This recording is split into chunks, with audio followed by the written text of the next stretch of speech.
মুর্শিদাবাদ পুরসভা দুর্নীতির আতঙ্কর কথা মনে হতেই পারে, তার কারণ এর আগে 100 কোটি টাকার দুর্নীতি ধরা পড়েছিল। আবার একবার কোটি কোটি টাকার দুর্নীতির অভিযোগ প্রাক্তন পুর প্রধানের বিরুদ্ধে। আর সেই অভিযোগ করছেন কত 28 কোটি টাকার দুর্নীতির অভিযোগ করছেন কে? অভিযোগ করছেন বর্তমান পুর চেয়ারম্যান বা পুর প্রধান। পুলিশে অভিযোগ করেছেন এর আগেই 5 কর্মী বরখাস্ত হয়েছিলেন 100 কোটির দুর্নীতিতে, আবার 28 কোটির দুর্নীতি। এই দুর্নীতি কিভাবে করেছেন বলে অভিযোগ করা হচ্ছে। জানবো, প্রণব রয়েছেন আমার সঙ্গে। প্রণব, দেখো, প্রাক্তন পুরপিতা মুর্শিদাবাদ পুরসভার বিপ্লব চক্রবর্তীর বিরুদ্ধে ও তার মোট 12 জনের বিরুদ্ধে থানাতেই অভিযোগ দায়ের করলেন বর্তমান প্রপিতা তোমার ইন্দ্রজিৎ ধর।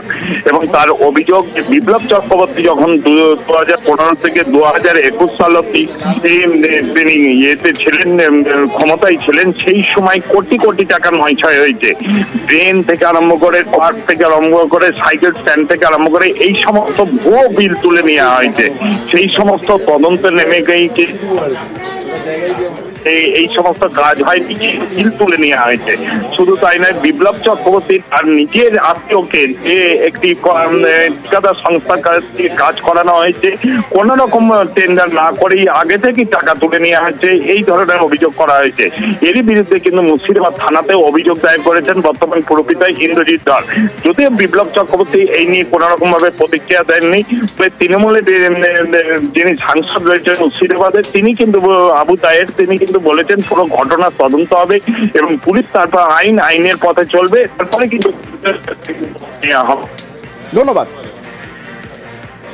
যে সমস্ত সরকারি অর্থ এসেছিল সেই অর্থকে লুটপাট এবং স্বজন পোষণ এবং পরিবারকে পাইয়ে দেওয়া, এরকম ঘটনাগুলো ঘটেছে। আমরা টোটাল 12 জনের নামে করেছি। 5 জন হচ্ছে পার্মানেন্ট স্টাফ, প্রাক্তন চেয়ারম্যান বিপ্লব বাবু, 6 জন হচ্ছে কন্ট্রাক্টর, যারা 2012 থেকে 22 পর্যন্ত কাজ না করে, এবং ইঞ্জিনিয়াররা নিজেরা স্বীকার করছে যে তারা কাজ করেনি। এই সব কন্ট্রাক্টর হাইকোর্টে গিয়ে বারংবার আমাদেরকে কন্টেম্প করছে এবং পেমেন্টের জন্য দাবি করছে।